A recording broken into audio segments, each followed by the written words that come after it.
నా పేరు ఎప్సిబా. మొదట మాది కడప డిస్టిక్. మొదట నా పేరు లక్ష్మీదేవి. మాది ముద్దునూరు దగ్గర ఒక విలేజ్. మా నాన్న, నాకు ఇద్దరు అక్క చెల్లి, తమ్ముడు. మా నాన్న మేము వ్యవసాయం చేసేవాళ్ళు. అయితే చిన్నప్పటి నుంచి కూడా హిందూ భక్తిలో ఉంటూ వచ్చినాము. తిరుపతికి వెళ్ళేవాళ్ళం ప్రతి ఇయర్. అక్కడ గుడికి వెళ్ళేవాళ్ళము. అలాగా భక్తి కలిగి యేసు ప్రభు అంటే అక్కడ ప్రాంతం పల్లెటూరు కాబట్టి ఎవరికైతే తెలియదు. అలాగా వెళ్తూ ఉండేవాళ్ళము. 10th వరకు కూడా అక్కడే చదివినాము. 10th తర్వాత ఇంటర్మీడియట్ నేను మా తమ్ముడు ఒకే 10th అయిపోయినాం అన్నమాట. అప్పుడు మా నాన్న మా తమ్ముని మాత్రం ప్రైవేట్ కాలేజీలో చేరిస్తాను, నువ్వు చదువుకోవాలంటే మా బంధువుల వాళ్ళ ఇంటికాడ ఉండి చదువుకోమని ముద్దులూరులో సమయంలో. అప్పుడు చదువుకోవాలనేసి ఆశ ఉండి సర్లేనేసి అక్కడ ఉన్నాను. అక్కడ వాళ్ళు యేసుప్రభు నమ్ముకున్నారు. మా బంధువులు వాళ్ళు చెప్పినారు, ఆదివారం ఖాళీగానే ఉంటావు, కాలేజీ ఉండదు కదా, చర్చికి వెళ్దామని తీసుకెళ్ళేవాళ్ళు. అయితే గుడికి వెళ్ళేటప్పుడు హిందూ గుడికి విగ్రహాన్ని చూసిన గుడికి వెళ్ళినా కూడా చాలా భయం వేసేది. అయితే ఇలాగ మందిరానికి వెళ్ళినప్పుడు ఫస్ట్ కూడా ఎప్పుడు సవాసం వెళ్ళాను. అక్కడ ముదుగురులో మందిరానికి వెళ్ళినప్పుడు నాకు అసలు ఏం భయం లేదు, ప్రశాంతంగా హృదయంలో అనిపించింది. అయితే ఊరికి మామూలుగా వెళ్ళేదాన్ని, కానీ ఈ దేవుడు నిజమైన దేవుడు అని కూడా అప్పుడు తెలియదు. వెళ్ళినా కూడా ఊరికి వెళ్ళి వచ్చేయడం, వాళ్ళు బలవంతంగా చెప్పినారు అనేసి. తర్వాత మళ్ళీ ఆదివారమే మా ఊరికి వెళ్ళాలి, ఆదివారమే చర్చికి వెళ్ళాలి. అందుకు ఏమైందంటే ఎప్పుడో ఒకసారి వెళ్ళడం రావడము అలాగా. అప్పుడు ఒక ఆంటీ చెప్పినారు, అంటే మా నాన్నకి ఏముండేదంటే యేసు ప్రభుని నమ్ముకోవద్దు, క్యాస్ట్ ఫీలింగ్ ఎక్కువ అనమాట. ఈ తక్కువ జాతి వల్లే యేసు ప్రభు నమ్ముకుంటారు అన్నట్టు. అప్పుడు మా నాన్న ఇంట్లో ఒప్పుకోడు, నమ్ముకునే వెళ్ళినా కూడా చర్చికి అనేసి బైబిల్ చదవడం అలా ఏం చేసేదాన్ని. మా వదిన మా పెద్దనాన్న వాళ్ళ కోడలు ఏం చేసింది, బైబిల్ ఇచ్చింది నాకు. బైబిల్ చదువుకో, ఏం కాదు, మన దేవుళ్ళని కూడా నమ్ముకోవచ్చు, వెళ్ళొచ్చు, బొట్టు పెట్టుకోవచ్చు, ఏం కాదు, వెళ్తాండు ఇలాగ రాని. అప్పుడు 1 సంవత్సరం ఊరికి వెళ్ళేదాన్ని. ఆ రక్షణ యేసు ప్రభును నేను ఖచ్చితంగా యేసు ప్రభుని నమ్ముకొని ఉండాలని అలాగే నాకు అలా నా తీర్మానం ఏం లేదు. మామూలుగా వెళ్ళి వచ్చిందని 2 years అయిపోయింది. అయిపోయిన తర్వాత ఇంటికి వెళ్ళినా ఇంకా మందిరం లేదు, ఏం లేదు. ఆ బైబిల్ మాత్రం చదువుకుంటేదాన్ని. అప్పుడు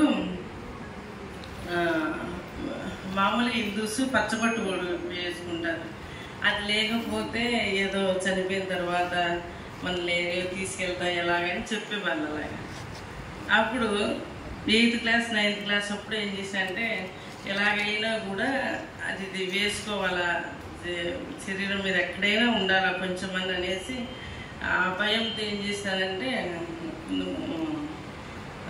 నొసల దగ్గర వేసుకున్నాను స్కూల్లో. అది కూడా అలాగే అయిపోయిన తర్వాత బైబిల్ చదివినప్పుడు ఫస్ట్ లేవియాకాండంలో ఉందన్నమాట, మీ నొసట పచ్చబట్టు పొడిపించుకోకూడదని. అప్పుడు నాకు చాలా ఆశ్చర్యం అనిపించింది, ఏందబ్బా అక్కడేమో చెప్పినారు వాళ్ళు పచ్చబొట్టు పొడిపించుకోకపోతే కన్నా మనం చనిపోతే ఇలాగైతుందని, ఇక్కడేమో ఇలాగ ఉందని నాకు అర్థం కాలే. అప్పుడు వాళ్ళకి అడిగినాను ఇలాగని చెప్తే వాళ్ళని లేదు, అదంతా కొట్టిది, మనం దేవుని నమ్ముకున్నాక ఇలా చేయొద్దు అనేసి. మళ్ళీ మా ఇంట్లో వాళ్ళు కూడా, మా అక్క వాళ్ళు, ఎందుకు వేసుకొని నమ్ముకున్నాము, ఎందుకు నమ్ముకోవాలా అంటే అసలు నిజమైన దేవుడు నమ్ముకోవాలని కూడా వాళ్ళకి ఏం చెప్పలే. కానీ ఇలాగా యేసు ప్రభు మాట్లాడతాడు మనతో అంటే ఎలా మాట్లాడతాడు అది నిజమా ఇలాగనేది అని చెప్పింది. అంటే ఈ వాక్యం చూపించాను. ఇలాగ దేవుడు నాతో ఖచ్చితంగా మనిషి మాట్లాడినట్టు ఇలాగ అనిపించింది. ఇలాగని బైబిల్ చూపినమని అడిగితే ఈ వాక్యం చూపిస్తాను అనమాట. అలాగే ఇంట్లో వాళ్ళు కూడా ఏమనేవాళ్ళు కాదు. బైబిల్ చదువుకునే కూడా మా ఊర్లో ఎవరు వేసుకొని నమ్ముకొని నేను ఒక్కదాన్ని ఇలా ముసుగేసుకొని ప్రార్థన చేసుకుంటే మా ఊర్లో కొంతమందికి ఆశ్చర్యం అనిపించాయి. మనం గుడికి వెళ్తే ఇలా ముసుగులు అది వేసుకోం కదా, ఏది ఇది ఇంతకు ఉందనేసి కొంతమంది వచ్చినారు ప్రార్థన చేసుకుంటే. అంటే ప్రార్థనలే చేసుకుంటారు ఇంటి దగ్గర. వచ్చిన తర్వాత వాళ్ళు అన్నారు, ఏంది ఇలా ఎందుకు ప్రార్థన చేసుకోవాలని. అప్పుడు చర్చికి మా అమ్మలు చెప్పినారు, మనం చర్చికి వెళ్ళాలంటే మా ఊరు నుంచి నడుచుకుంటూ వెళ్ళాలి 3 కిలోమీటర్లు. అక్కడ నుంచి మళ్ళీ ఒక 3 కిలోమీటర్లు బస్సులు వెళ్ళాలి. ఆ దారిలో అంత చుట్టూ చెట్లు, సరైన రోడ్డు అంత ఉండేది కాదు. అందుకు అస్సలు వెళ్ళొద్దని చెప్పేవాళ్ళు మా అమ్మ వాళ్ళు. అలాగ బైబిల్ మాత్రం చదువుకునేదాన్ని ఇంటి దగ్గర. తర్వాత కొంతమంది పిల్లలు చర్చికి వెళ్తాము అని మా అమ్మకి అడిగినారు. పెద్దమ్మ అక్కని తీసుకొని చర్చికి వెళ్తాము ఇలాగే. మా అమ్మ సరదాగా కదా గుడికి వెళ్ళినట్టు ఒకసారి 2 సార్లు అని పంపించింది. ఒకసారి వెళ్ళొచ్చిన తర్వాత అక్కడ ప్రార్థనకి వెళ్తే వాళ్ళు కూడా బాగా చూసుకున్నారు. మందిరంలో రైల్వే కొండాపురం దగ్గర ఆ చర్చికి వెళ్ళాను. అప్పుడు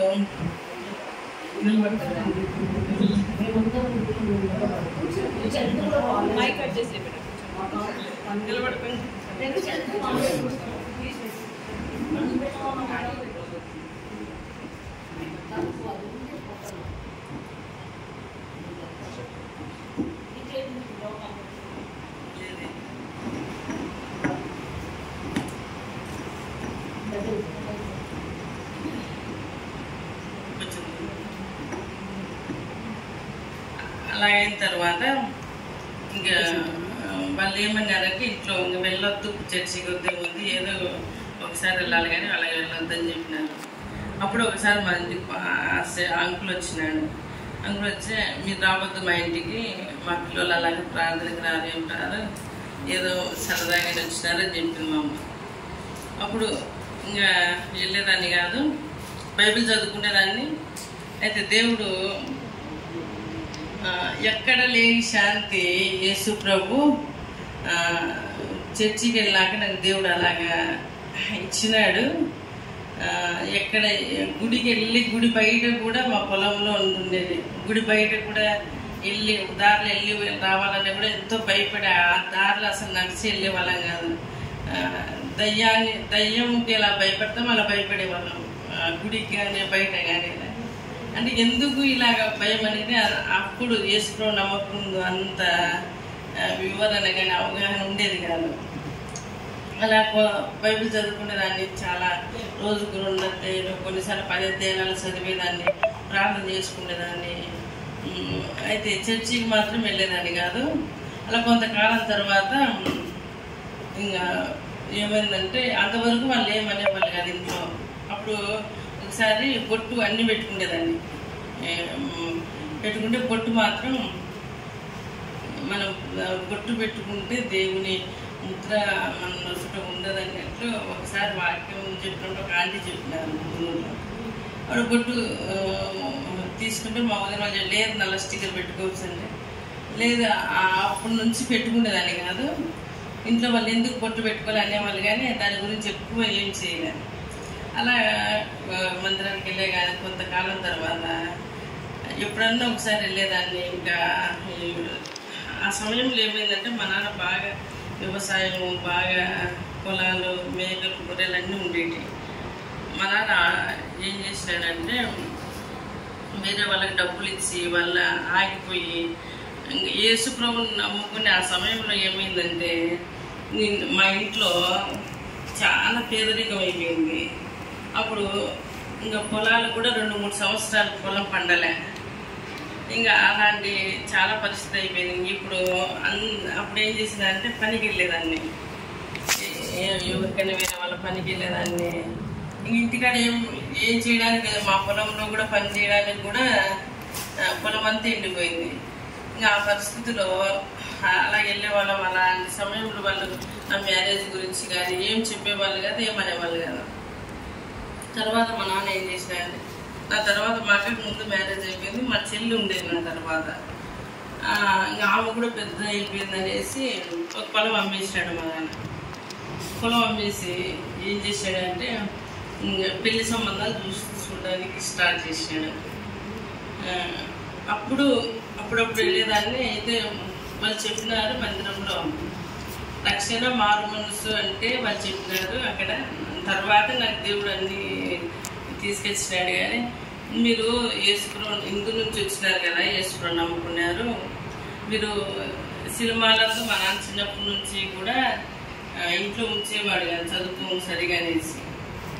అలాగా కొంచెం దేవుడు లేకపోయినా కూడా కొంచెం నెట్టు పెంచినాడు. ఎవరింటికి పంపించేవాడు కాదు, ఎవరి ఊరికి వెళ్ళి పంపించేవాడు కదా. నాకు ప్రార్థన చేసుకోవాలి, దీనికి ఏమనేవాళ్ళు కదా అంతవరకు. తర్వాత కొంతకాలం తర్వాత బాప్తిసం తీసుకున్నాను. అంటే వాళ్ళు చెప్పిన దేవుడు నీతో మాట్లాడితే తీసుకోవాలి. అయితే దేవుడు నాతో నా డైలీ క్వశ్చన్లోనే పెరితో అపోస్తల కార్యములు 2వ అధ్యాయము పేతురు మారు మనసు పొంది పాపక్షమాపణ నిమిత్తం బాప్తిసం తీసుకోవాలి.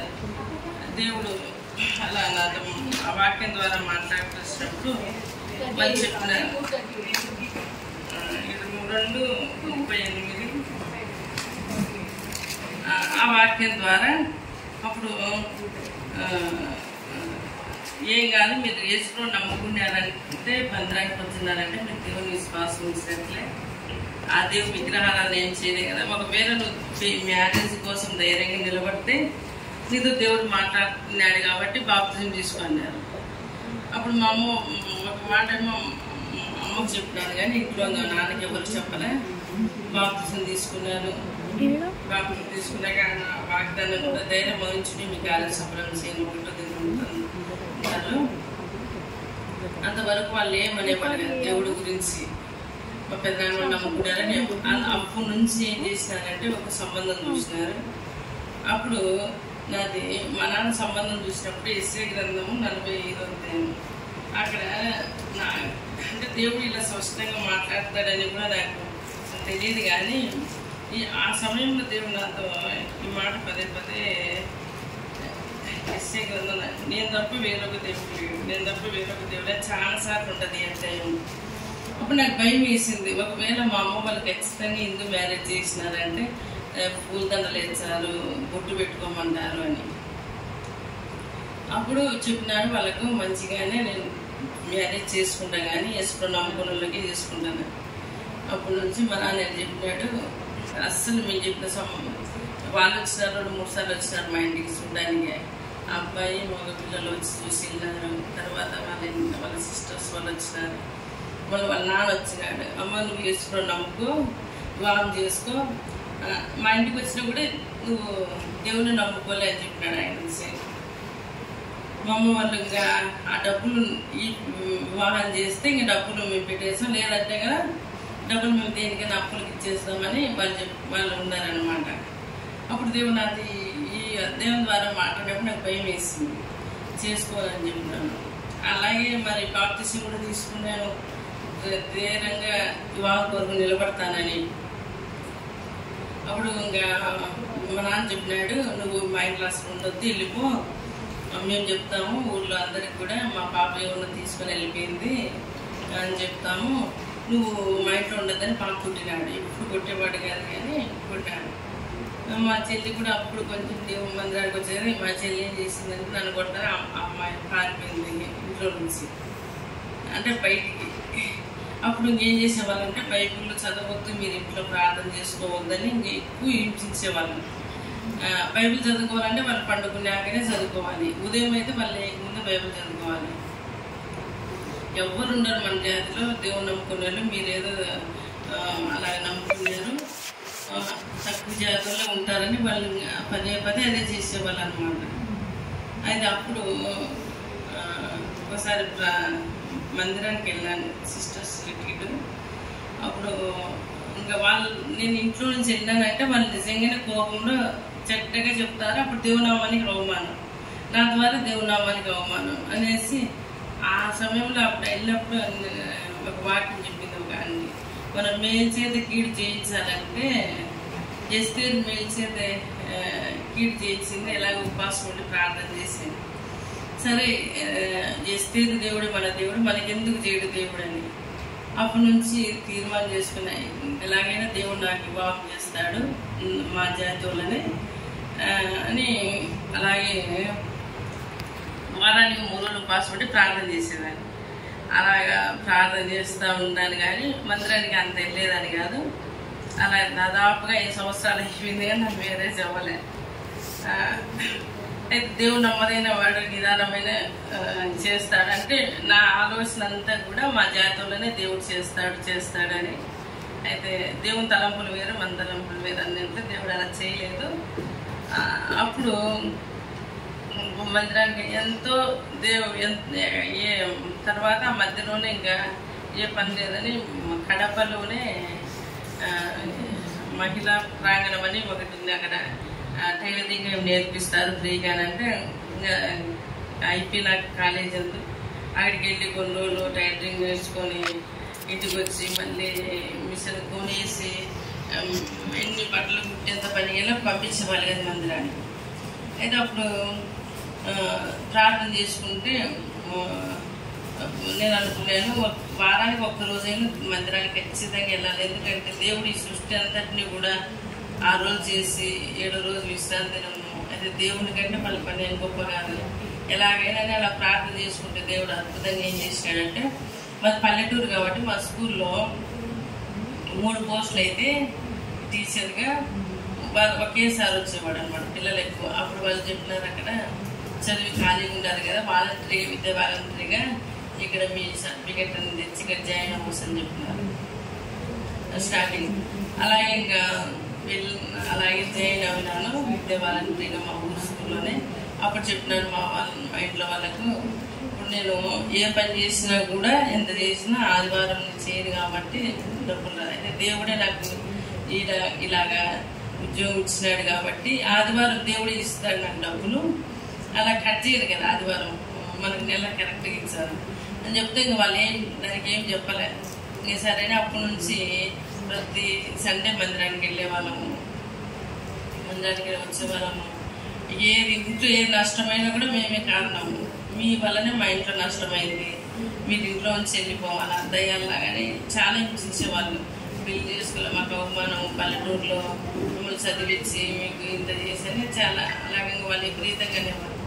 ఏదేమైనా కొంతకాలం అయినాక బాబు ఎక్కడ కూడా మా నాన్న కూడా చూసినాడు. మా క్యాస్ట్లో దేవుని నమ్ముకున్నాడు. మళ్ళీ అలా కూడా 2-3 సంబంధాలు ఏమైనా వాళ్ళు నేను వాళ్ళ అబ్బాయిని చేసుకుంటే వాళ్ళ అమ్మాయిని మా తమ్ముడు చేసుకోవాలని, మా తమ్ముడు దేవుని నమ్ముకోలే. అలాగని ఇంకొకటి కూడా అలా ఎలాగో మొత్తానికి అవ్వలేదు. తర్వాత అలాగా బాప్టిజం తీసుకునే ఇంట్లో ప్రభుత్వ విషయం అలాగైతే వచ్చింది. తర్వాత సేవ గురించి మామూలుగా కూడా నాకు ఒక ఇయర్ వాగ్దానం వచ్చింది, నేను నేర్పరచుకున్నా నాకు 2-3. అప్పుడు ఒక ఆయన చెప్పిన నీకు సేవ పిలుపుందని. అలాగా అంటే నేను ఒప్పుకోలేదు. దేవుడు నాతో స్పష్టంగా మాట్లాడితే నేను సేవకు వచ్చాను, అలాగా వాగ్దానం కాదని. అలాగే కమ్మలు పెట్టుకునేదాన్ని, అవన్నీ వేసుకునేదాన్ని.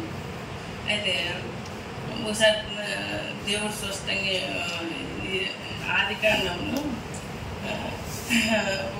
వాళ్ళ చెవులకున్న పోగులు చూసి తీసి ఆదికాండం 24వ అధ్యాయం ఒక చెట్టు కింద పెట్టినారు. ఆ వాక్యం ద్వారా దేవుడు మాట్లాడుతున్నప్పుడు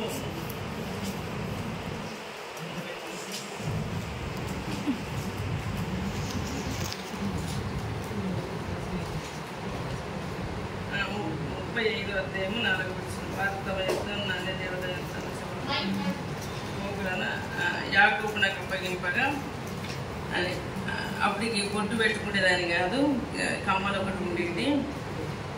దేవుడు స్పష్టంగా మాట్లాడుతూ వచ్చినప్పుడు ఆయన కూడా తీసేసినాను. తీసిన తర్వాత ఇంకా వాళ్ళు ఎందుకు ఇలాగ మీరు చేసేది, ఎందుకు ఇట్లా ఉండాలనేసి ఇంకా అలాగా ఎక్కువ హింసించేవాళ్ళు. తర్వాత దేవుడు నాతో కూడా స్పష్టంగా సేవకు మాట్లాడుతూ వచ్చినాడు. ఏ పుస్తకం చదివినా, నా డైలీ పోషన్ చదివినా కూడా నేను నేర్పరుచుకున్నాను నా సేవకునే. అయితే నాకు ఒకవైపు దేవుడు మాట్లాడుతున్నాడు, ఒకవైపు రావడానికి భయం వేసేది. ఎందుకంటే వాళ్ళు వివాహమే చేయడానికి ఇష్టపడట్లేదు, ఖచ్చితంగా నన్ను అలా సేవ పంపిరు అలాగే. అయితే అలాగా మరి మళ్ళీ ఒకసారి మందిరానికి వెళ్ళి ఇలాగ బైబిల్ ద్వారా కాదు, దేవుడు మందిరానికి వెళ్ళినప్పుడు స్పష్టంగా మాట్లాడితే నేను సేవ తీర్మానం చేసుకుంటానని. అప్పుడు కూడా వాక్యం అంతా అయిపోయింది. మళ్ళీ సండే స్కూల్కి వెళ్ళినాను. ఆరాధన ఏం లేదు కానీ సండే స్కూల్కి వెళ్ళినాను. టేబుల్ మెసేజ్ ఏమి లే. తర్వాత లాస్ట్లో కూడా కాన్గ్రెస్ని ఇప్పుడే ప్రభుని సేవగా అర్పించాను. ఆ దేవుడు యూత్ మీటింగ్కి వెళ్ళిన ఎక్కడైనా దేవుడు అలా మాట్లాడేవాడు. ఇంట్లో వాళ్ళకి ఏం చెప్పేదాన్ని కాదు, ఈ విషయం మాత్రం అలాగే ప్రార్థన చేసుకునేదాన్ని. స్కూల్కి వెళ్తే అక్కడ మాత్రమే నెమ్మదిగా ఉండేది. ఇంటికి వచ్చామంటే వాళ్ళు స్టార్ట్ చేసేవాళ్ళు. ఏదైనా కూడా ఇంకా ఇలాగే వేసి ఒకవేళ ఇంట్లో నుంచి వెళ్ళిపోయినామంటే కూడా వాళ్ళు చెడ్డగా దేవుని నామానికి అవమానకరంగా చేస్తారని. అలా కొంత తర్వాత నాకు అనుకోకుండా చికెన్ గుని అనే ఒక జ్వరం వచ్చింది. ఊళ్ళో కూడా కొంతమందికి వచ్చింది కానీ అందరికి బాగానే ఉండేది. నాకు చాలా రోజులు, 1 నెల 2 నెలలు అలాగే బాగా వాళ్ళని హాస్పిటల్ తిరిగినా కూడా. ఒకసారి మా ఇంటికి ఒక అంకుల్ వచ్చి మా అమ్మ చెప్పింది, మా బాబుకు ఆయన అనారోగ్యం చాలా రోజుల నుంచి బాగా ప్రార్థన చేయండి అని. లేదు, మీ బాబుకు దేవుడు ఇలా సేవకు ఏర్పరచుకున్నాడు, అలాగే దేవుడు పిలిచినప్పుడు మనం అలాగే పంపించాలి, లేకపోతే మీకు ఏదైనా నష్టం అవుతుంది అని. అప్పుడు మా అమ్మ కొంచెం భయం వేసింది చెప్పినప్పుడు. అయితే అయితే ఎందుకు అసలు వీళ్ళు వేసుకోవడం నమ్ముకోవడం ద్వారానే ఎన్ని కూడా అనేసి ఇంకా వాళ్ళు ఏం చేయలేక, ఏం చెప్పలేక వాళ్ళ పరిస్థితి కూడా ఇంకా దేవుడు అలా చేస్తూ వచ్చినాడు. ఇంట్లో కూడా అన్నీ కూడా నష్టంగా చేసినాడు ఆ పరిస్థితిలో. ఒకవేళ అన్నీ కూడా బాగా ఉండినా కూడా నేను దేవుడు నమ్ముకోకపోయిందినేమో. అలా తర్వాత ప్రార్థన చేసి కొంతకాలం తర్వాత సేవకులు వాళ్ళు కూడా మా ఇంటికి వచ్చి ఒప్పుకోలే కానీ ఇంకా బలవంతంగా ఇంకా వెళ్ళిపోయినాను. నేను దేవుడు మాట్లాడినాడు అనేసి తిరుపతి దేవప్రసాద్ చాలా మందికి తెలుసు, అక్కడ ఉన్నాను సేవ ట్రైనింగ్లో. అప్పటికి మరి పల్లెటూరు కదా, నాకు వంట చేసేదని వచ్చేది కాదు. ఆ సమయంలో ఏమైందంటే ఏది వచ్చేది కాదు. ఏం చేసేదాన్ని, స్కూల్కి వెళ్ళి వచ్చేదాన్ని మిషన్ కుట్టేది. మా నాన్నమ్మ, అమ్మ అందరూ ఉండేవాళ్ళు. ఆమె చెప్పేది నేను అన్ని చేస్తాను, నువ్వు మిషన్ కుట్టు, డబ్బులు వచ్చేది కదా బాగానే ఆమె చెప్పేది పెద్ద మా నాన్నమ్మ. అలాగే ఇంకా ఏం వచ్చేది కాదు. అక్కడికి వెళ్ళాక పెద్ద మందిరం, వంటలు భయం వేసేది. అక్కడ ఒక వాక్యం ఉండేది కిచెన్లో, ఎస్ఏ గ్రంథం 41 భయపడుకు నీకు సహాయం చేస్తానని. దేవుడు ఆ వాక్యం ద్వారా ఎక్కువ ఆదరించాడు. కుక్కర్ మూత లోపల పెట్టేది వచ్చేది కాదు. నాకు పోయిన 2-3 రోజులకి ఆంటీ వాళ్ళు సువార్తకి వెళ్ళిపోయి నాకు వంట చేయమని చెప్పినారు. నాకు వచ్చింది కదా, ఒక అక్క వచ్చింది ఆంటీతో ప్రార్థన చేసుకోవడానికి. ఆమె వాళ్ళ భర్త పోలీసు. ఆమె నేను పెట్టేది చూసి ఆమెకు అర్థమైపోయింది, ఈ పాపకు రానట్టుందని. నీ పేరు ఏం పేరు, శివయ్య, ఇలా కాదు ఇలా పెట్టాలని చెప్పేసి లేదు. అదే అక్కడ ఉండాలి, ఆమె ఎప్పుడు రాలే. అయితే దేవుడే అలాగే పంపించాడు ఆమెను. అలాగా ఇంకా అప్పటికి ఏమైందంటే మళ్ళీ 2 నెలల తర్వాత మళ్ళీ చికెన్ పాక్స్ వచ్చేసింది. చికెన్ పాక్స్ వచ్చేస్తే ఇంకా ఒక రూమ్లో పెట్టేసినారు. అది అంటువ్యాధి కదా. అప్పుడు కూడా భయం వేసేది, ఎందుకు వచ్చినారు, ఎందుకు ఇలాగా అయిపోయింది అనేసి. ఇంకా ఒకే తీర్మానం చేసుకునేది, అక్కడ సేవకి వెళ్ళినాక తిరిగి నా మ్యారేజ్ ఫిక్స్ అయ్యేంత వరకు ఇంటికి రాకూడదని అలాగే ఉన్నాను. ఇంకా వాళ్ళు ఎప్పుడన్నా మా చెల్లి ఎప్పుడన్నా ఫోన్ చేసేది, మా నాన్న కానీ మా అమ్మ ఎవరు ఫోన్ చేసేవాళ్ళు కాదు. ప్రార్థన చేసుకునేదాన్ని. కొన్నిసార్లు ఎంత కష్టమయ్యేది. ఈ చికెన్ పాక్స్ వల్ల ఈ చికెన్ 2 టైం వల్ల ఆరోగ్యం బాగా నిలబడుకుంటే వాళ్ళని ఎక్కువ లాగేసేది. కిచెన్లో పని చేయాలంటే అలాగ అనిపించేది. అలాగే చాలా కష్టము. కొన్నిసార్లు దేవుడు ప్రతిసారి కూడా మాట్లాడి ధైర్యపరిచేవాడు. తర్వాత ఇంకోసారి కూడా వేరే ఆంటీ వాళ్ళు వచ్చిన సోషల్ మీటింగ్ అని వంట చేయడానికి కారపూరి డబ్బా తెచ్చారు. పై నుంచి మొత్తం వేసేసుకున్నాం. మీద ఆడే ఒక ఆంటీ నేను ఆమె మీద కూడా పడిపోయింది. ఆమె ఇంటికి వెళ్ళిపోయింది. ఆమె స్నానం చేసుకొని వచ్చింది. స్నానం చేసుకోవాలంటే అప్పుడు మీటింగ్ ఇంకా అంత మంగడుకొనేసి ఉండిపోయినా. ఆమె వచ్చేసి ఎలాగే ఇష్టపోయి ఎలాగ బాగున్నారు అంటే ఇంకా స్నానం కూడా చేసుకునేది ఎలాగైంది దేవుడే సాయం చేస్తూ వచ్చినాడు. తర్వాత అక్కడి నుంచి కొంతకాలం ఆంటీ వాళ్ళ అమ్మగారు కూడా హైదరాబాద్లో అక్కడ కొంతకాలం ఉన్నారు. తర్వాత అక్కడ హైదరాబాద్లో ఉన్నప్పుడు అంకుల్ వాళ్ళు ఫోన్ చేసి చెప్పినారు, ఇలాగా అమ్మ ప్రార్థన చేసుకో ప్రపోజల్ వచ్చిందని. అప్పుడు ఏమైందంటే ప్రార్థన చేసుకున్నాను. ఉపవాసం ఉండే 3 రోజులు దేవుడు నాకు ఒక పుస్తకం చదివినప్పుడు బ్రదర్ పేరు చూపించాడు. అంకుల్ వాళ్ళు ఏం చెప్పాలి కానీ నాకు అయితే తర్వాత దేవుడు యెషయా గ్రంథం 13:4 వివాహం విషయంలో ఘనమైనదని దేవుడు స్పష్టంగా వాక్యం ద్వారా కూడా మాట్లాడుతూ వచ్చాడు. అప్పుడు అంకుల్ వాళ్ళు మళ్ళీ ఫోన్ చేసి అడిగినప్పుడు నేను చెప్పలేను, లేదు దేవుడు నాతో ఏం మాట్లాడలేదు అంకుల్ అని చెప్పినాను. ఎందుకు నేను అప్పుడు ఇంకా సేవలో బాగుండేది. తిరుపతిలో ఎక్కువ కాలేజీ వాళ్ళు వచ్చేవాళ్ళు బాగా అసలు ఇంకా భలే ఉండేది. అక్కడ ఆత్మీయంగా కానీ ఉండడానికి పరిచయం చాలా ఉండేది. వివాహం అనేది అలాగా ఇప్పుడు వెళ్ళిపోవద్దు తిరుపతి నుంచి అనిపించేది. అలా ఉండేది ఆ సమయంలో. తర్వాత మళ్ళీ ఆంటీతో హైదరాబాద్లో వేరే వాళ్ళ ఇంటికి వెళ్ళినప్పుడు ఏమైందంటే అంకుల్కి అలాగే చెప్పినాను అబద్ధం. అంకుల్ నేను అబద్ధం చెప్పినానని. అక్కడి నుంచి వచ్చేటప్పుడు కారు ఏమైందంటే నా కారు మీద పోయింది. అప్పుడు భయం వేసింది, ఎందుకు ఇలాగైందని. కాలికి నొప్పించింది కానీ ఏం అవ్వలే. సరే ప్రభా నిజంగా అంకుల్ మళ్ళీ ఒకవేళ ఫోన్ చేశానంటే చెప్పేస్తాను, ఇంటికి మాట్లాడినాను అని. మళ్ళీ అంకుల్ తర్వాత ఒక వారం తర్వాత మళ్ళీ ఫోన్ చేసి అడిగినాను, అమ్మ ఏమన్నా దేవుడు నీతో మాట్లాడినాడు అని. అంటే ఇలాగని చెప్తే సర్లేమ్మ ప్రార్థన చేద్దాంలే అన్నారు. అప్పుడు తర్వాత మ్యారేజ్ ఫిక్స్ అయినాక మాది 2014 తేదీ అన్నమాట వివాహమైంది.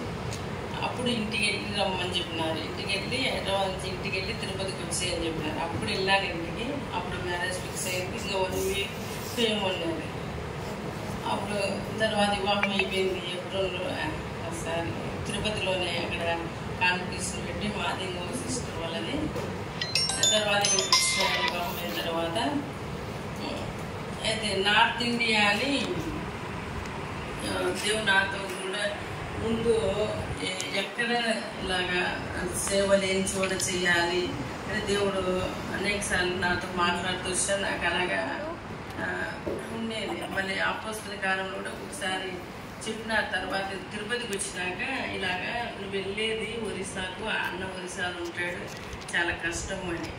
అయితే అప్పుడు ఆ సండే దేవుడి వాక్యం ద్వారా నాతో మాట్లాడుతూ వచ్చి అపోస్తల కాలంలో మీరు ఇలా నేను ఎదురుసిలేమో చనిపోకైనాను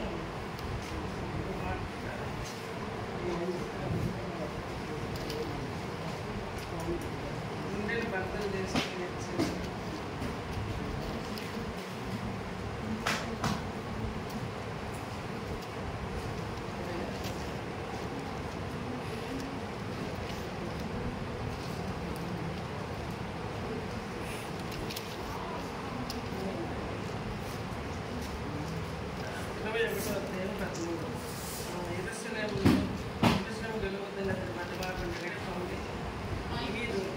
మీరు ఏడ్చి నా గుండె బద్దలు చేయలేదా? నేనైతే ప్రభు యేసునామం నిమిత్తం ఎరుసలేమును బంధించుటకు మాత్రమే కాక చనిపోవడానికి సిద్ధంగా ఉన్నానని దేవుడి మాట ద్వారా నన్ను ఆ సమయంలో ధైర్యపరుస్తూ వచ్చినాడు. వివాహం అయింది. వివాహం అయినాక ఇక్కడికి వచ్చినాము. ఇక్కడ కాదు ఉండేది, అక్కడ మీరు చూడలేదు కానీ అక్కడ ఉండాలన్నమాట. ఆ ఇంట్లో ఎవరు వచ్చేవాళ్ళు కదంట. అది పాడబడిన ఇల్లు దయ్యాలని ఉన్నాయంట, ఉంటాయని నా మ్యారేజ్ అయినాక మళ్ళీ రిసెప్షన్ బరంపూర్లో అయింది. అక్కడ ఒక పిల్లలు చెప్పినారు, ఆంటీ అక్కడ అంకులు దోశ అందేసి కదా అస్సలు ఉండేటి కాదంట, ఇంట్లో ఇలా ఉండేటి అంటే అని చెప్పినాడు. అయితే ఆ కింద కూడా చూడడానికి ఆ ఇంట్లో చాలా భయంగానే ఉంటుంది. అప్పుడు అక్కడికి వచ్చినాక ఇంకా నాకు భాష రాదు అసలు. ఇక్కడికి వచ్చినాక ఎక్కడికైనా అసలు ఒడియా వాళ్ళు 2-3 వచ్చేవాళ్ళు. వాళ్ళు ఏదైనా సైకిల్ చేస్తే మాట్లాడాలి. ఈ విశ్వాసులు కూడా ఏం చేసేవాళ్ళు అంటే కొంతకాలము నా దగ్గరికి వచ్చినప్పటికీ వాళ్ళు తెలుగు వచ్చినా కూడా ఒడియాలో మాట్లాడేవాళ్ళు. అలాగా ఒక విధంగా ఇంకా బయటికి ఎక్కడికి కూడా వెళ్ళాలన్నా కూడా కొంచెం చిన్న చూపుగా చూసేవాళ్ళు. తర్వాత వీళ్ళు ఎలాగంటే ఉదయం వాళ్ళు బొట్టు గాజుకి ఎక్కువ ప్రాధాన్యత ఇచ్చారు. ఇక్కడ ఒకసారి మా మ్యారేజ్ అయిన 2 monthsకి ఏమో మా ఉపాసన ప్రెగ్నెన్సీగా ఉంటే అప్పుడు హాస్పిటల్కి వెళ్ళాను వేరే సిస్టమ్ తీసుకొని. వెళ్తే వాళ్ళు ఏం చేస్తారంటే ఏం పెట్టుకోకుండా ఎందుకు ఇస్తారు అన్నారు. అంత నాకు ఆ భాష రాదు, వేరే ఆమె చెప్పింది ఇలాగా ప్రెగ్నెన్సీ వాళ్ళు అనుకున్నారు హాస్పిటల్లో ఏదో ఆపరేషన్ చేసుకొని వచ్చినానని. ఎందుకు నువ్వు ఇలా చేసినావు అనేసినావు, నాకు అర్థం కాదు. అయితే మళ్ళీ అనిందామా, లేదు ఇలాగా నాకు వివాహం అయిందంటే, అయితే నువ్వు గాజులు బొట్టు ఏం లేవే నీకు వివాహం అయిందని నిజంగా అని చెప్పి అంటే వాళ్ళకి ఏమంటే ఇలాగ ఏం లేకోకుండా వచ్చినారంటే వాళ్ళు ఒక విధంగా మీరు ఖచ్చితంగా బొట్టు లేకోకుండా వాళ్ళకు ఇష్టం ఉండదు. వాళ్ళు అలా మనల్ని ఇష్టపడరు కూడా. పల్లెలలో కూడా అది ఆ సమయంలో వెళ్ళి వాళ్ళు పొలాలకు వెళ్ళి పొలం పనికి వెళ్ళి సాయంత్రం ఉంటారనమాట. వాళ్ళ ఇంటికి విజిటింగ్ అని వెళ్తే కదా వాళ్ళ దగ్గర ఉన్నామంటే ఉదయాన్నే లేవాలా, నదికి వెళ్ళాలా, స్నానం చేసుకోవాలా. స్నానం చేసుకుంటేనే వాళ్ళ ఇంట్లోకి వాళ్ళని తీసుకుంటారు, లేదంటే లేదు. అయితే ఒక స్కూల్ ఉండేదన్నమాట ఊళ్ళల్లో. ఆ స్కూల్ దగ్గర ఉండేవాళ్ళం. సాయంత్రం వెళ్ళి స్కూల్ దగ్గర ఉంటే వాళ్ళు కూడా వచ్చి వాళ్ళు ప్రార్థన చేసుకునే వాళ్ళ స్కూల్లో. అలా పచ్చదైనా ఇంటికి వచ్చేవాళ్ళం. బాత్రూమ్కి వెళ్ళాలంటే కదా మన బట్టలన్నీ మార్చేసి ఒక చిన్నది చుట్టుకొని వెళ్ళిపోవాలి. లేదంటే వాళ్ళు మనం అంటు అయింది, ముట్టయింది ఇట్లా రావద్దని వేస్తారు. అలాగా వీళ్ళు ఎక్కువ నాగరికంగా ఉంటారనమాట. వాళ్ళు తినే భోజనం కూడా మనము తినలేము. వాళ్ళు నీళ్ళు పోసుకొని అన్నం తింటారు. వాటికి ఏదో వేపుడు చేసుకొని ఇలాగా సాంబార్ రసాలు అనేసి వాళ్ళు అంత పులుపు అలాంటివే తింటారు. అలాగే అక్కడికి వెళ్తే చాలా కష్టమయ్యేది. ఉదయాన్నే వచ్చి వాళ్ళు ఎవ్వరు లేనప్పుడే చూడినప్పుడు, లేదంటే వాళ్ళు లేచినప్పటికీ బట్టలు మార్చేసుకోవాలి. ఎలాగైనా కూడా ఇక్కడ భాష నేర్చుకోవాలని ప్రార్థన చేసుకుంటూ వచ్చినప్పుడు దేవుడు అద్భుతంగా సాయం చేసినాడు. ఆ సమయం మా పాప ప్రెగ్నెన్సీ ఉన్నప్పుడు 5 నెలలు 6 నెలలు అనుకుంటాను. ఆ ఇంటి ఓనర్ వాళ్ళ పాప ట్యూషన్ చెప్పేది. అక్కడికి వెళ్ళేసి 2 నెలలు అట్లా వెళ్ళింటాను ఒడియా నేర్చుకోవాలని. ఆ పాప కూడా కొంచెం కేర్ తీసుకొని చెప్పింది. అలాగా చదివేది రాసేది నేర్చుకునే కానీ మాట్లాడలేకుండేదాన్ని కొంతకాలం. ఎందుకంటే సమాజంలో వీళ్ళతో మాట్లాడితే వాళ్ళతో మాట్లాడాలంటే నాది సరిగా రాదు అన్నట్లు మాట్లాడేదాన్ని కాదు. అలాగా అక్కడ ఉన్నప్పుడు ఇక్కడ కూడా 2 ఇళ్ళే, బందినగర్ కూడా 2 ఇళ్ళే. అయితే ఏం చేసామంటే ఎలాగైనా కూడా ఏదో ఒక చోట స్థలం తీసుకోవాలని ఏమైందంటే బ్రదరు ఒక 10 రోజులు ఉపవాసం ఉండి ప్రార్థన చేసినాడు. ప్రార్థన చేసిన తర్వాత ఏమైందంటే మాకు తెలియదు, ఒక తుఫాను వచ్చింది.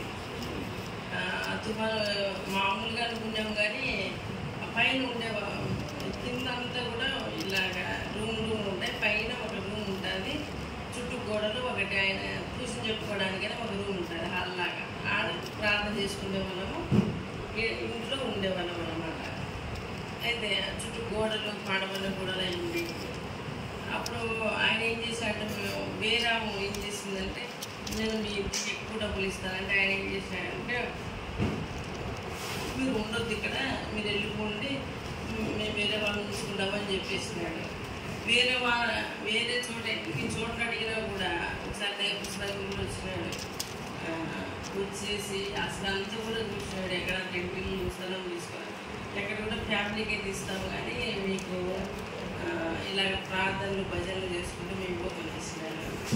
అయితే అక్కడే ఆయననే బతిమాలుకొని సామాన్లన్నీ కూడా ఇట్లా తాజా మీద పెట్టేసి కింద ఒక చిన్న రూమ్ ఉంటుంది, ఒక బాత్రూమ్ మీద కంటే కొంచెం పెద్దగా, అక్కడ ఉంటాంలే అనేసి చెప్తే ఆయన సరే అని ఆయనకేం అదే అవసరం లేదు ఉండమన్నాడు.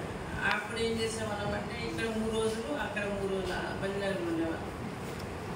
ఇంట్లో ఉన్నప్పుడు మేము తుఫాను వస్తుందని కూడా ఆ సమయంలో ఏమైందంటే ఫైలింగ్ తుఫాన్ అని ఒకటి వచ్చింది. వచ్చేసి కొన్ని వేల కిలోమీటర్ల గాలి వర్షం వచ్చేసింది.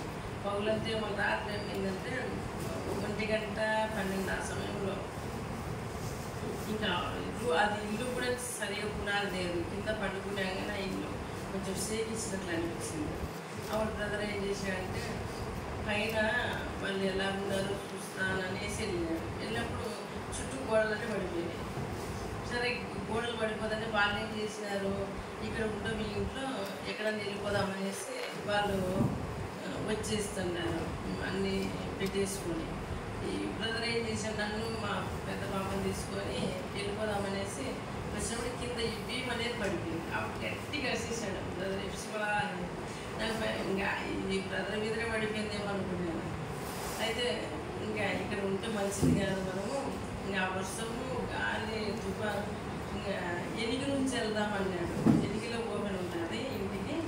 అక్కడ ఏమైందంటే నీళ్ళు ఇంకా ఎక్కువ పాడుతుంటే అసలు అడుగు తీసాడు పెట్టలేకుండా ఇక్కడ పడిపోయిందని భయం, ఒక భయం బయటికి రావాలంటే. అందుకు పాపను ఎత్తుకున్నాడు బ్రదర్. నేను ఇంకా ఏదో ఒక బెడ్షీట్ కూడా బైబుల్ తీసుకున్నాము ఏమనుకుంటా. బయటకు వచ్చినప్పటికీ వాళ్ళు ఏం చేసిన కీస్ లేదు, గేట్ కీస్. వాళ్ళు చచ్చిపోతాం మర్చిపోమన్నారు. ఇంకా కీస్ తీర్చే బయటికి వెళ్ళాం. వాళ్ళ బయటికి వెళ్తే ఎక్కడికి వెళ్ళాలా, ఎదురింటి వాళ్ళు కూడా అంత ఎదురు ఇల్లు ఉన్నాయి కానీ వాళ్ళు అంత మనం ఉంచుకోవాలి. అయితే వాళ్ళు కూడా వచ్చినారు కాబట్టి వాళ్ళు ఆ ఇంట్లో అక్కడ నుంచి రోడ్డు దాటికి మెయిన్ రోడ్డు ఇంతలో మేము ఉన్నాం. అవతల వాళ్ళ ఇంటికి వెళ్ళడానికి దాదాపు 1.5 గంట 3/4 గంట పట్టింది. వెళ్ళిపోయినాం. వెళ్ళిపోతే వాళ్ళు ఇంకా ఏమి ఇవ్వరు అలా పట్లేదు. మా పాపకి ఒక డబ్బాలు ఇచ్చినాడు. ఇంకా మమ్మీ వాళ్ళ ఆయన తడిపట్లతో కూర్చున్నారు. ఉదయం అయితే వాళ్ళు ఉంచుకోరు ఇంట్లో. ఏం చేయాలా, ఇల్లు పడిపోయింది. ఉదయం ఆదివారం ఎక్కడికి వెళ్ళాలా. అయితే ఇప్పుడు వచ్చి మీరు వేస్తారా ఇంకా వాళ్ళు కోటర్స్లో ఉంటారు. అయితే అక్కడికి వెళ్దాము. ఇంత బయట చెట్లు పడిపోయినాయి మాకు తెలియదు. వాళ్ళ ఇంటికి వెళ్ళి మేము వాళ్ళందరం కలిసి అక్కడే ఆరాధన చేసుకుందామని బండిలో బయలుదేరితే బయట కరెంటు స్తంభాలన్నీ పడిపోయినాయి. కొంత దూరం పోయినాక ఇంకా బండి తీసుకెళ్ళేట్టుగా లేదు, పెద్ద పెద్ద మాటలు పడిపోయినాయి. అందరూ చూసి ఎందుకు చిన్న పాపను తీసుకొని ఎక్కడికి వెళ్తున్నారు, మీరు ఎందుకు వెళ్తున్నారు అనేసి వాళ్ళు ఏమి వాళ్ళకి తెలియదు ఇలాంటి సిచ్యువేషన్ అనేసి. అయితే లేదు మా అక్క వాళ్ళు ఉంటే వెళ్తున్నామని చెప్పేసి అక్కడికి వెళ్ళి అక్కడ ఒక రోజు ఉన్నాము. మళ్ళీ వచ్చేసినాము. వచ్చిన తర్వాత బంజనగర్కి వెళ్ళిపోయినాము. కరెంట్ లేదు, నీళ్ళు లేవు, అంత పడిపోయింది. ఇంకెందుకు అక్కడ కూడా రెండిల్లే కానీ కొంచెం బాగుండే. వెళ్ళిపోయిన తర్వాత నేను ఉన్నాను. బ్రదర్ ఏం చేసింటే ఆంధ్రాలో పాలకొండ అక్కడ విజయనగరం దగ్గర సేవకుల మీటింగ్ అని బ్రదర్ ఏం చేసింటే వెళ్ళిపోయినాడు సేవకుల మీటింగ్. నేను బంజనగర్ ఉండిపోయాను. తర్వాత 3 రోజుల తర్వాత ఏమైందంటే మళ్ళీ వర్షం వచ్చేసి నీళ్ళన్నీ వచ్చేసి మేము పెట్టిన సూట్ కేసులు, బైబిళ్ళు, బియ్యం మొత్తం తడిచిపోయినాయి. ఇల్లంతా నీళ్ళలో నింపిపోయినాయి. అప్పుడు ఇంకా నేను రావడానికి నేను వచ్చి కూడా ఏం చేయలేదు. చిన్న పాప 5 నెలలు 6 నెలలు అనుకుంటా. బ్రదర్ కూడా అక్కడ నుంచి రావాలంటే మనం వచ్చే బరంపూర్ నుంచి మధ్యలో ఒక మధ్యలో నది పడిపోయింది, బస్సు తిరగట్లే. అలా 2-3 రోజులు ఉండేది కన్నా బియ్యం బట్టలు అన్నీ కూడా దాంట్లో నింపగలను. ఇంకా ఏమి అవి చూసి ఏమి అర్థం కాలే. ఇంకా ఒకవేళ వర్షం కూడా వస్తుంది. అయితే అవన్నీ కూడా తడి ఏం చేసినామంటే బస్తాలు కట్టేసుకొని బట్టలన్నీ తీసుకొని మళ్ళీ బంజారాకి వెళ్ళిపోయినాం. బస్సులో వెళ్ళిపోయి అక్కడ ఆరేసినాము. బైబిల్ చాలా అలాగైపోయింది. తర్వాత ఇంకా ఎందుకు ఎలాగైనా ఆ సమయంలో దేవుడు ఏం చేశాడంటే అలాగా చాలామంది భారంతో సాయం చేస్తూ వచ్చినప్పుడు పంజనగర్లో స్థలం తీసుకున్నాం. ఇప్పుడు తర్వాత ఇక్కడ ఆ ఇంట్లోనే ఉండేవాళ్ళము. మళ్ళీ ఏం చేశాడంటే ఆ ఇంటి కొనలు ఆమె వెళ్ళిపోయిన తర్వాత మళ్ళీ ఆ పైకి వెళ్ళిపోయినాం. ఆ పైకి వెళ్ళిపోతే ఆయన ప్రతి దానికి ఏం చేసేవాడంటే ఎంతో హింసించేవాడు. కొన్ని రోజులు బాత్రూము అది పోతే ఆయన సేపేడు మనం చేసుకునేడు. బయటికి వెళ్ళాలి, బాత్రూమ్ అదంతా రోడ్డు, మళ్ళీ నదికి వెళ్ళాలి. చాలా కష్టం అనిపించేది. ఫిలిప్ అంకులు మెర్శాంటి మళ్ళీ ఒకసారి ఏమైందంటే మెర్శాంటి వాళ్ళ దగ్గరికి వెళ్తే ఎందుకు అలా కష్టంలో ఉంటావు నువ్వు, మీ ఆయన చెప్పేసి మంచి ఇల్లు తీసుకుంటే నేను వస్తాను, లేకపోతే రానని చెప్పు, నువ్వు ఎందుకు అలాగా వెళ్ళిపోతావు మీ ఆయన ముమ్మడనేది. తర్వాత అలాగైన తర్వాత బంజనగర్లో మన బిలీవరు అన్న వచ్చారు కదా పాలన, వాళ్ళ బాబు ఉండేవాడు. ఆ అబ్బాయి చనిపోయినాడు. అక్కడ ఉండడానికి కూడా లేకుండా అయిపోయింది. చనిపోయిన తర్వాత ఆయన ఏం చేసినాడు, మా జాతర ప్రకారం నేను మా బాబుకు సమాధిని దేవునికి ఇలా కృష్ణ ప్రకారం చేస్తాననేసి వాళ్ళకి ఎవరు చెప్పుకోండి. అర్ధరాత్రి సేవకులందరూ వెళ్ళి ఆ అబ్బాయిని భూస్థాపన చేసేస్తారు. ఉదయాన్నే వాళ్ళు వచ్చేసినారు. ఎవరు ఇలా చేసింది మాకు అంటూ అయిపోయింది అనేసి వాళ్ళు వచ్చేస్తే వీళ్ళు ఏం చేస్తారు, వీళ్ళు కాదు పొరపాటు, ఇక్కడికి వచ్చినాడు ఆ సేవకుడు వాళ్ళదని ఇంట్లో ఉన్నాము. వాళ్ళకు కూడా ఏమైనా భోజనం పెట్టాలని అన్నీ రెడీ చేసుకున్నాము. వచ్చేసినారు మనం వేరే వాళ్ళు బిలీవర్ వచ్చేసి, అక్క మీరు ఇక్కడ ఉండొద్దు దయచేసి, వాళ్ళు మీ మీద పట్టుకు వచ్చినారు, వెళ్ళిపోండి అనేసినారు. సరే అప్పుడు ఏమైనాది, లోపల తాళం వేసుకొని బయట తాళం వాళ్ళు తాళం వేస్తున్నారు బయట, మేము లోపల తాళం వేసుకున్నాము లేనట్లు ఆ ఇంటికి. అలాగే 2 రోజులు ఉన్నాము. మనం వెళ్ళిపోతే వాళ్ళ పాపం పిల్లలు కొట్టినారు, వాళ్ళకి ఆదరణ ఉండదు. తర్వాత ఏం చేసినారంటే మళ్ళీ వాళ్ళు 2 సార్లు మన ఇంటి ప్రకారం దినాలని చేసుకుంటారు కదా, ఒకదానికి మాత్రం డబ్బులు అడిగినారు. డబ్బులు ఏమన్నారంటే వాళ్ళు ఇంకా మళ్ళీ అప్పుడు ఏమైంది, ఆ సమయంలో ముందు 2-3 రోజులు ఏమైంది, ఆ ఇంట్లోని నడుచుకుంటూ వెళ్ళేప్పుడు కింద పడిపోయినాను. కాలు జారిపోయి మా పాపను ఎత్తుకునేమో ఈ ఏలనేది విరిగిపోతే ఇంకా అంతలో ఆ అబ్బాయి చనిపోయినాడు. ఎక్స్రే తీసుకోవడానికి వెళ్ళి ఇంకా 2-3 రోజుల తర్వాత చెయ్యి బాగా నొప్పిందని ఎక్స్రే తీసుకోవడానికి వెళ్ళినాము. ఇంకా మళ్ళీ ఇంకో సిస్టర్ వచ్చింది, అసలు మీరు ఇక్కడ ఉండదు, మళ్ళీ వాళ్ళు వచ్చేస్తున్నారంటే నేనేం చేశాను, వాళ్ళ పక్కింటి బాత్రూంలో నన్ను చేసి ఈ బాబుని తీసుకొని తాళం వేసేసినారు. బ్రదర్ ఏం చేశారంటే అక్కడ నది ఉంటుంది, వాళ్ళందరూ కూడా పరుగున వెళ్ళిపోయినారు. ఆ నది కూడా వెళ్ళిపోయినాడు కనిపించుకోకుండా. ఎంతకాలం ఉంటాము ఇది లేకోకుండా, తర్వాత ఇంట్లో కూడా వినిపించుకోకుండా. అక్కడ ఇంకోటి ప్లస్ పాయింట్ ఏమైందంటే ఆ ఇంట్లో ఎక్కువ దయ్యాలు ఉండేవి అంట. మేము వెళ్ళాక ఆ దయ్యాలన్నీ కూడా వెళ్ళిపోయినాయంట. పక్కింగ్ డాబాకు దయ్యం బట్టి ఏం చేసిందంటే, మేము ఒక ఇంట్లో ఉండేవాళ్ళము, ఆ దయ్యాలు చెప్పేసాము. ఒక ఇంట్లో ఉంటే వాళ్ళు వచ్చేసి ప్రార్థనలు చేసేసి వాళ్ళ ప్రార్థనల వల్ల మేము అక్కడ ఉండలేక ఇక్కడికి వచ్చేసినాం అని చెప్పాను. అందుకు వాళ్ళు ఏం చేసినారు, వీళ్ళ వల్లనే ఈ దయాలన్నీ మా మీదకి వచ్చేసినాయి, వీళ్ళని తరిమేసేయాలనేసి ఈ అబ్బాయి చనిపోయేది ఒకటి, ఈ దయాలన్నీ చేసేది ఒకటి.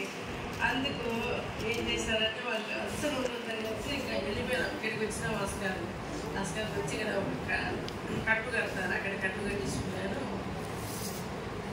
ఊరికి వచ్చేసినాను అందరూ. వచ్చేసి 1 వారం 2 వారాల తర్వాత మళ్ళీ అక్కడ వేరే చోట ఎంట్రీ తీసుకున్నాము బంజనగర్లో. అలాగా కొంతకాలం అయిపోయిన తర్వాత ఇంకా అలాగే కష్టమైంది ప్రతిదానికి కూడా. మళ్ళీ కొంతకాలం తర్వాత ఏమైందంటే ఇలా ఇక్కడ ప్లాటింగ్ చేస్తూ ఉండేవాళ్ళు. బ్రదర్ ఎప్పుడు కూడా ఇక్కడ రోడ్డు దగ్గరే ఎక్కడ తీసుకోవాలి, స్థలం తీసుకోవాలనేసి ఆలోచించి ఇక్కడ అప్పటికి అక్కడ స్థలం తీసుకుని డబ్బులు ఏం లేదు, ఇలాగైనా దేవుడు ఇస్తాడు, ప్రార్థన చేస్తారని దానియేలు గ్రంథంలో దానియేలు 3 వారాల ఆహారం లేకని ఆ వాక్యం ద్వారా 21 రోజులు ఉపవాసం ఉండాడు.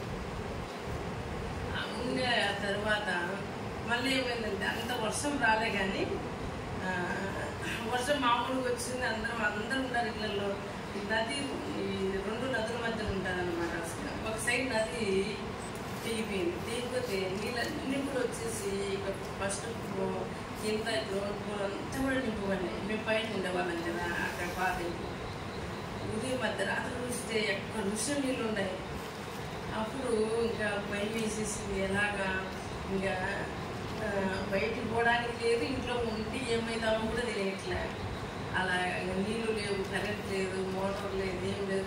ఉదయం చూస్తే అన్ని నీళ్ళే, చుట్టూ ఇటు అటు కింద ఎక్కడ చూసినా నీళ్ళే. ఆ పాములు ఏమైందంటే గడిగడికి పాములు రావడమే. నీళ్ళ పాములు పోతే నాకు పాములు దగ్గరికి వచ్చేస్తుంది.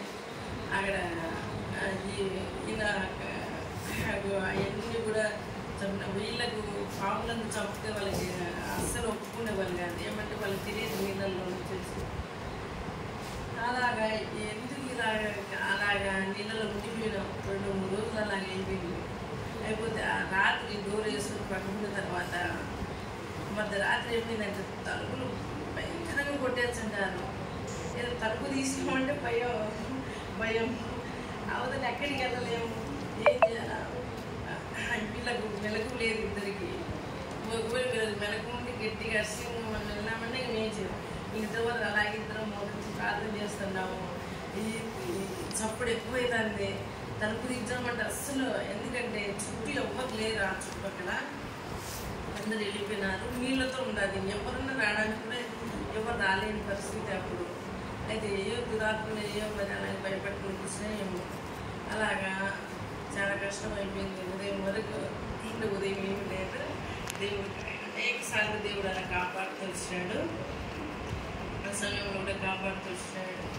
తర్వాత ఇక్కడ చాలా రేటు ఉండే స్థలం. ఆ ఫైటింగ్ తర్వాత ఆ వర్షం వచ్చి నీళ్ళు నింపమని చాలా ఏమైందంటే దేవుడు ఇది అంత నీళ్ళు వచ్చి నింపబడుతుంది. స్థలం ఏమైంది, తక్కువ రేట్ అయిపోయింది. ఒకటి తక్కువ రేట్ అయిపోయి అప్పుడు ఈ స్థలం తీసుకున్నాం అన్నమాట. స్థలం తీసుకున్నాము.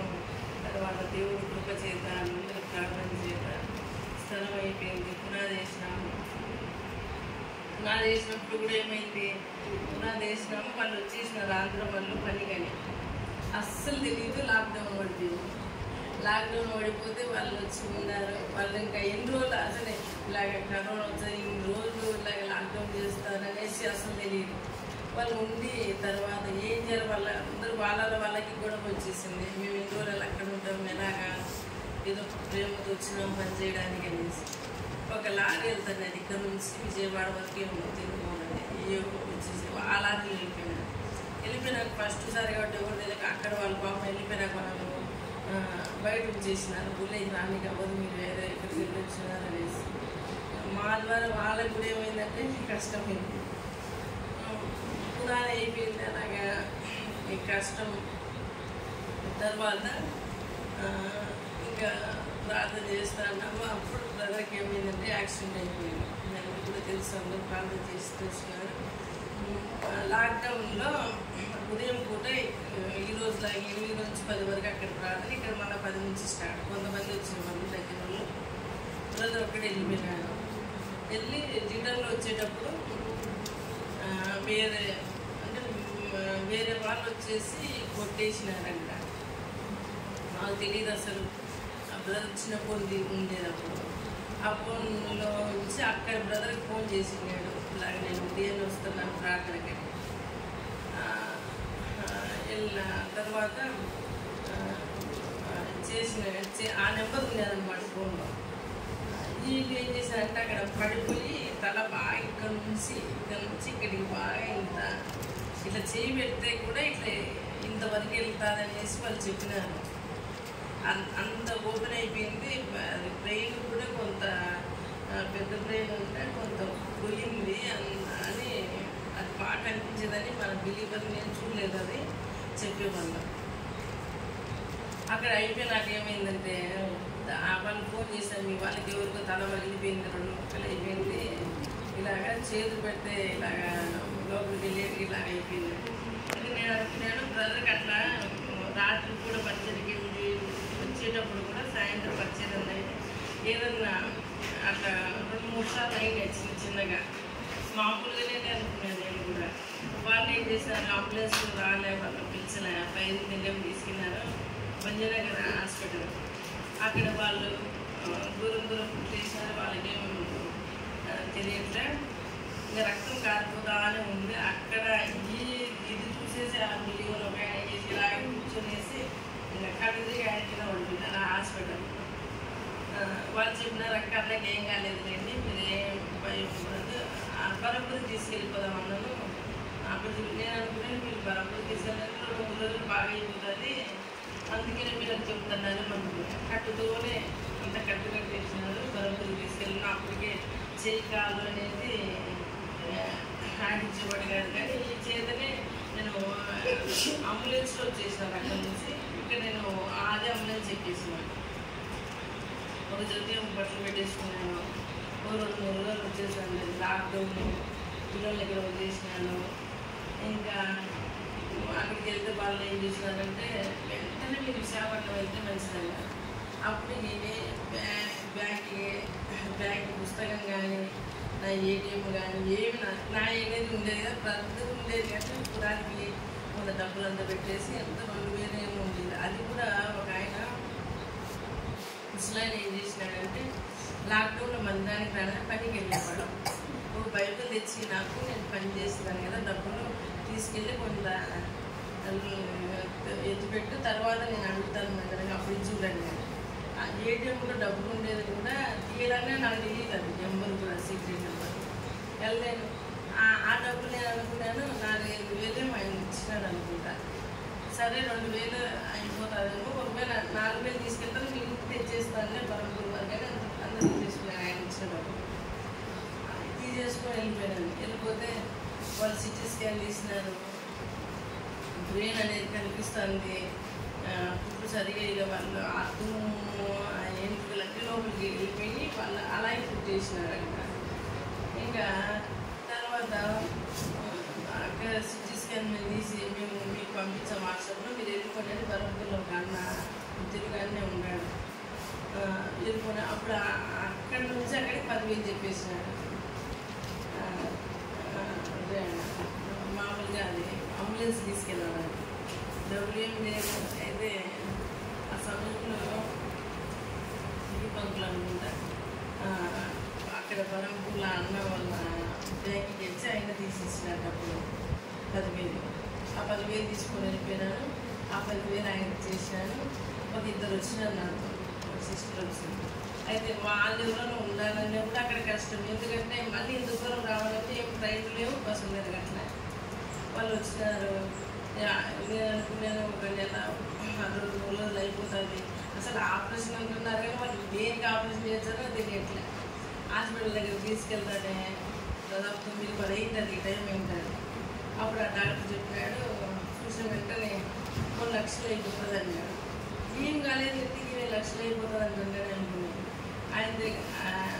ఆయన కూడా ఆ సమయంలో ఆయన గవర్నమెంట్ హాస్పిటల్లో జాయిన్ చేయాలనుకున్నారు. ఈ కరోనా వల్ల అక్కడ అవ్వదనేసి ఒక ప్రైవేట్ హాస్పిటల్ ఆయన చూస్తున్నాడు. అంటే ఒక విశాఖపట్నం నుంచి ఒక అన్న మా దగ్గరికి ఇలాగే సువార్తకు వచ్చేవాడు అప్పుడప్పుడు. ఆ అన్న వాళ్ళ ఫ్రెండ్ అనుకుంటా ఈ డాక్టరు, ఆ అన్న పరిచయం వల్ల అలాగా వెళ్తూ వచ్చినామని ఆ డాక్టర్ పిలిచినాడు. పిలిచేసి సంతకం చేయమన్నాడు. ఇక్కడ ఇంతవరకు వచ్చినాం కదా అనుకొని నేను గాయం ఎంత అయింది నాకు కుట్లు పెద్దవరకు తెలియదు. నేను డాక్టర్కి అడిగినాను, సార్ ప్రాణానికి అట్లా ఇబ్బంది ఏం లేదు కదంటే ఆయన చెప్పినాను, లేదు 2 రోజులు మేము ఏమీ చెప్పలేము, తర్వాత ఆపరేషన్ చేస్తాము. ఆపరేషన్ చేసిన తర్వాత కూడా మేము 24 గంటలు ఏం చెప్పలేము అన్నాడు. అప్పుడు అది చాలా భయం వేసింది. ఇలాగ అయిపోయిందే ఆపరేషన్ అంటే ఈ తల ఎముకలు తిరిగి లోపల ఉండిపోయిందంట. అదన్నీ తీసేస్తామని చెప్పి అప్పుడు ఇక్కడ నుంచి వచ్చిన వాళ్ళు ఏం చేసినా అదే అంబులెన్స్లో వచ్చేసిన అక్కడ మేము ఏం చేయలేము, ఇంకా మేము అదే దాంట్లో వెళ్ళిపోదాం. అప్పుడు హాస్పిటల్ కానీ ఇట్లా బయట తిరిగేది కానీ ఈ డబ్బులు ఎన్ని కూడా నేను ఏం చూసుకున్నాను నాకు తెలియదు. బ్రదర్ అన్ని చూసుకునేవాళ్ళు. ఇప్పుడు నాకు వేసి ప్రార్థన చేసుకొని ఎందుకు దేవుడు ఇప్పుడు నేను ఒకవేళ బ్రదర్ ఏమయ్యి మా ఇంటికి వెళ్ళినా కూడా నాకు అవమానం. ఇప్పుడు ఎలాగైనా కూడా ఎప్పుడు దేవుడు అలా చేయడు కదా. ఇంకా ఆ రాత్రి అంతా కూడా అస్సలు నిద్రపోలే. ఇంకా తర్వాత దేవుడు రెండో రోజు ఇంకా హాస్పిటల్లో ఉండేదాన్ని. బ్రదర్కి ఏం చేశాను, కటింగ్ చేసేసి తలంతా వాసిపోయింది. చూసి నేను అస్సలు మొహం చూడలేకుండా అంత భయం వేసేది నాకు. తల కొన్ని రోజుల బెడ్ మీద ఉండి ఇలాగే ఉండి ఈ సైడ్ మెడ కూడా ఏమైందని చెడు ఉండేది. అసలు తలకి లేపేవాడు కాదు. చాలా భయం వేసేది. అప్పుడు దేవుడు నాకు ఒక మాట మానేసి యోహాను సువార్త 14 నేను మిమ్మల్ని అనాథలుగా విడుదలను ఆ మాట ద్వారా దేవుడు అంత ఏర్పరుచుకొచ్చాడు. అంటే ఒకవేళ ఏమైనా అయితే అనాథలు కదా, అయితే దేవుడు ఆ వాక్యం ద్వారా మాట్లాడి ఏర్పరుచుకొచ్చాడు. తర్వాత హాస్పిటల్ కూడా ఏమయ్యేదంటే ఒకసారి హాస్పిటల్లో ఆపరేషన్ అలాగే దేవుడు సైన్ చేసిన డాక్టర్ ఇచ్చినాడు. ఆపరేషన్ ఈ ముక్కలన్నీ తీసేసినాము తనలో. అయితే ఎలా జరిగింది అన్నది వాళ్ళు ఆపరేషన్ చేయకముందు అయితే మాకు తెలియదు ఎలా జరిగిందో, మాకు తెలియదని చెప్పినాము. అయితే అస్సలు ఇది యాక్సిడెంట్ కానీ కాదు, ఎవరో వచ్చి మంచి ఇనుప రాటుతో ఇలాగా బాగా నరిచేసినారు. అస్సలు నేను ఎన్నో చేసినాను కానీ ఇది అస్సలు యాక్సిడెంట్ కాదు. అప్పుడు ఎవరైనా ఏమైనా చేసిందని అప్పుడు అనుమానం వస్తుంది. అదేదో యాక్సిడెంట్ అయిపోయింది, ఎలా అయిపోయింది అనుకున్నాను. కానీ ఆయన చెప్పినాడు మేము చేసేసినాము. ఆయన ఒక హిందూ కదా, అమ్మ నీ అదృష్టం ఉంటే మీ ఆయన బాగవుతాడు, మేము చేసేదని చేసేసినాము అని ఆయన ఇంకా వదిలేసినాడు. ఆపరేషన్ వచ్చేసినాడు. ఇంకా తల ఆపరేషన్ అయితే అసలు నిద్రపోరంట. అది తెలియదు.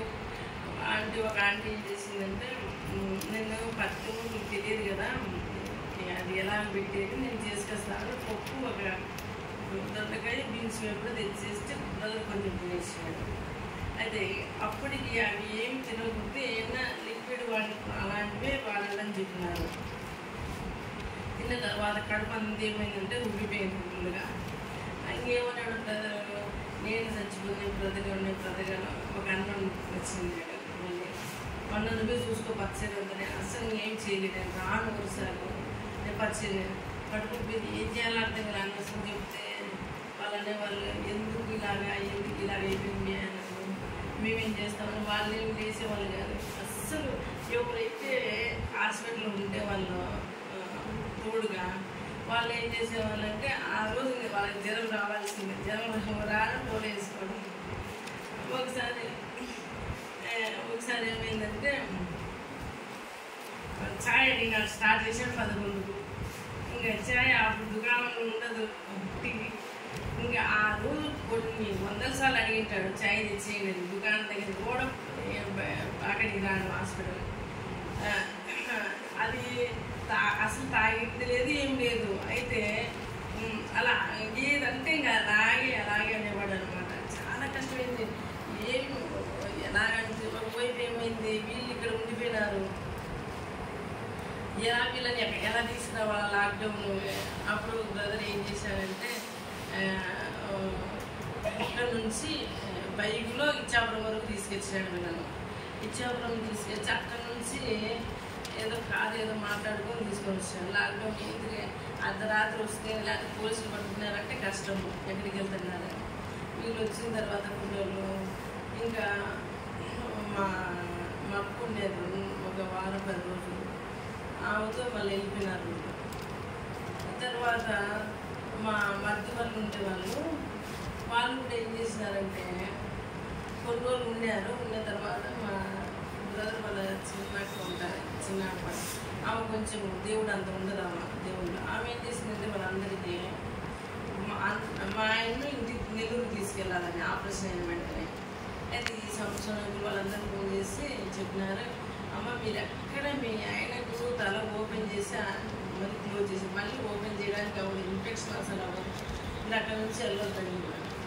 ఆమె చెప్తాది లేదు నెల్లూరుకి వస్తేనే మేము ఎవరన్నా ఇక్కడ ఉంటాము సహాయకరంగా. బ్రదర్ని ఎత్తాలా దించాలంటే కానీ 2-3 అవ్వాలా మగపిల్లలే. అప్పుడు ఆమె ఏం చేసిందంటే మా మధ్య వాళ్ళు 4 అనమాట. ఒక్కొక్కరు వచ్చి ఉండి చూసి వెళ్ళినారు. తర్వాత ఆమె ఏం చేసిందంటే ఇలాగా అనుకుంటారు చెప్పినారు వెళ్ళకూడదు ఎక్కడికైనా అంటే, సరే మీ ఇష్టం మీరు రాకపోయినారంటే కదా నేను అన్నం తీసుకుని వెళ్ళిపోతే అలాగే చేసిందమ్మా. అన్నం తీసుకొని వెళ్ళిపోయిందమ్మ, ఎవరిని ఉంచుకోకుండా మట్టి వాళ్ళందరం తీసుకొని వెళ్ళిపోయింది. ఆమె తెలుసు ఆమె నర్సు ఎలాగైనా కూడా కష్టమే, ఎలాగైనా కూడా ఆమె వాళ్ళ ఇంటికి వెళ్ళాలనేసి. అప్పుడు ఎవరు లేదు, నేను ఒక్కదాన్ని ఏం చేయాలి. తర్వాత ఇక్కడ వాళ్ళకి ఫోన్ చేస్తే వీళ్ళు రావడానికి అవ్వదు. అలాగే వాళ్ళకి చెప్తాను ఎలాగైనా 10 రోజుల నుండి వెళ్తారని చెప్పి దేవుడు ప్రార్థన చేసి దేవుడి కృప వల్ల మళ్ళీ 2 వచ్చినారనమాట. వాళ్ళందరూ వెళ్ళిపోయినారు.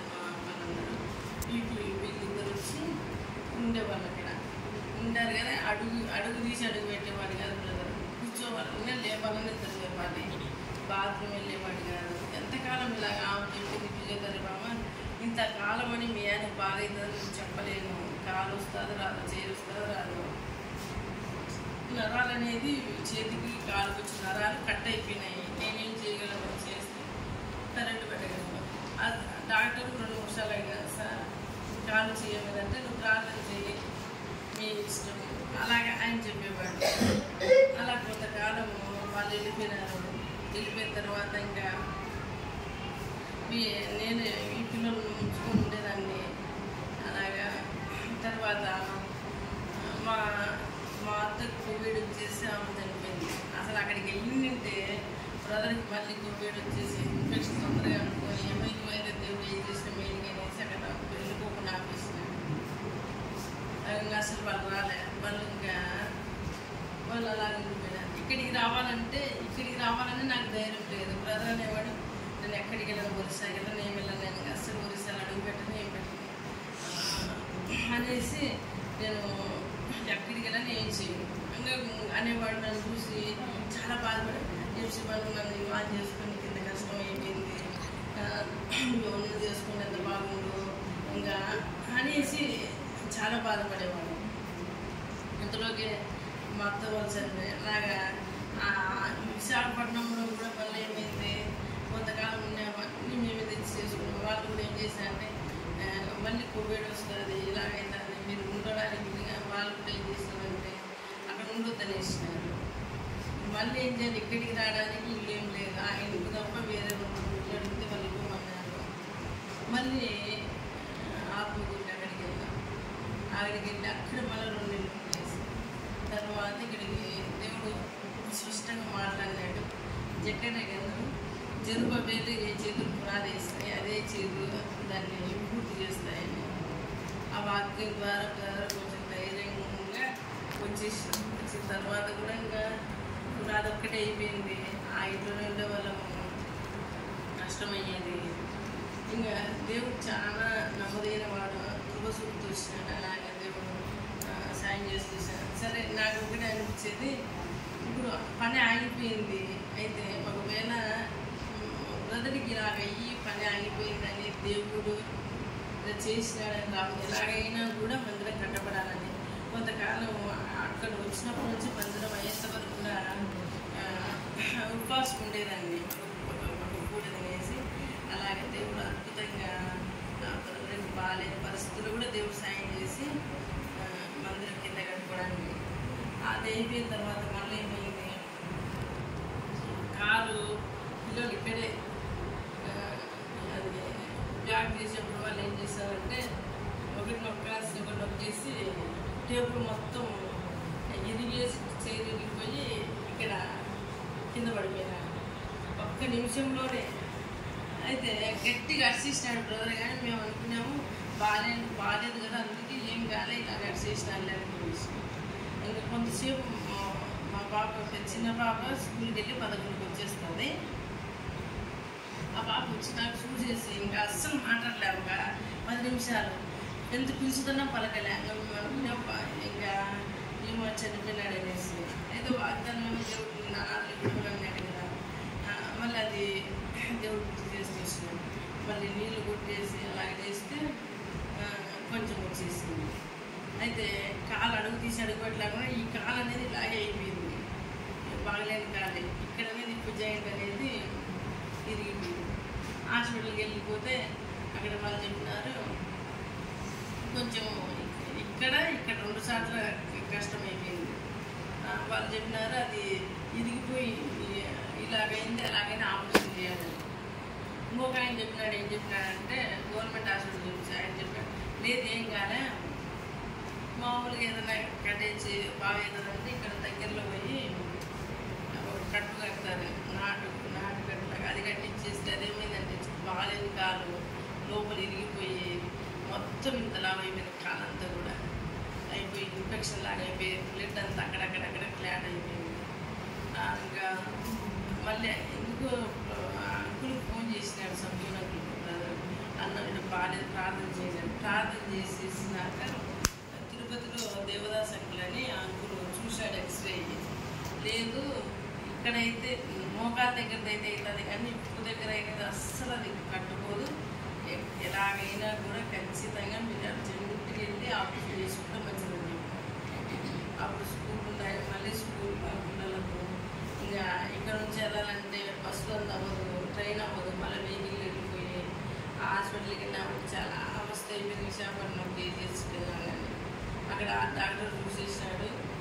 ఈ కాలు అస్సలు రాదు, ఇన్ఫెక్షన్ వేసి ఛాన్స్ ఎక్కువ ఉంది అని చెప్పేసినాడు. వాళ్ళు ఏం తీసుకోలేదు కానీ ఆయనకు అసలు ఏం చేయలేదని చెప్పేసినాడు. వాళ్ళు అక్కడి నుంచి కారు తీసుకునేసి కర్నూలుకి వెళ్ళిపోయి అక్కడ శాంతిరాజ్ అంకుల్ ఏం చేసినాడంటే ఒక హాస్పిటల్ జాయిన్ చేసినాడు. అక్కడ ఆపరేషన్ అయ్యి మళ్ళీ అప్పుడు 4 నెలలు బెడ్ రెస్ట్, మళ్ళీ కింద అడుగు పెట్టేది లేదు, పెట్టుకోకుండా అలాగా దేవుడు అన్ని అలాంటి పరిస్థితులలో కూడా దేవుడు సాయం చేస్తున్నాడు.